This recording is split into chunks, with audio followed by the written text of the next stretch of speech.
Railway துறை அமைச்சர் உண்மைக்கு புறம்பான தகவல்களை கூறி வருவதாகவும் முதல்வர் ஆதாரத்துடன் கேட்ட கேள்விகளுக்கு அவர் முழுமையான பதிலளிக்க வேண்டும் என்றும் அமைச்சர் சிவசங்கர் தெரிவித்துள்ளார்.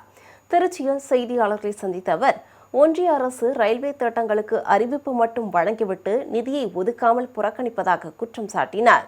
ஒன்றிய அரசுடன் இணக்கமாக செயல்பட்டால்தான் நிதி ஒதுக்கப்படும் என்பது பாசிசம் என கூறிய அவர், ஒன்றிய அரசின் கொள்கைகளை எதிர்த்து அனைத்து தொழிற்சங்கங்கள் சார்பில் வரும் 12ஆம் தேதி வேலைநிறுத்த போராட்டத்தில் ஈடுபட உள்ளதாக தெரிவித்தார். இந்திய ஒன்றிய ரயில்வே துறைக்கு தமிழக அரசு ஒத்துழைப்பு தரவில்லை.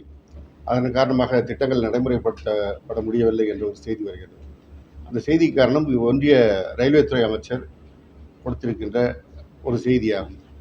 மாண்புமிகு தமிழ்நாடு முதலமைச்சர் அவர்கள் மாண்புமிகு பாரத பிரதமர் அவர்களுக்கு ஒரு கடிதம் எழுதினார்கள். தமிழ்நாட்டினுடைய வளர்ச்சியை கருத்தில் கொண்டு தமிழ்நாட்டு ரயில்வே திட்டங்களுக்கு முன்னுரிமை கொடுத்து செயல்படுத்த வேண்டும் என்று ஒரு கோரிக்கையை வலியுறுத்தியிருந்தார்கள்.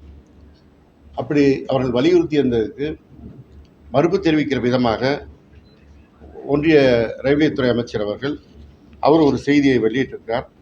ஆனால் அத்தனை செய்தியும் அவர் சொல்வதெல்லாம் உண்மைக்கு புறம்பான செய்திகளாக இருக்கிறது. இன்னும் சொல்ல போனால் அவருடைய துறை வெளியிட்ட செய்தியே அவருக்கு தெரியாமல் இவர் ஒரு புதிய தகவலை வெளியிடுகிறார். அந்த அடிப்படையில் தான் இருக்கிறது.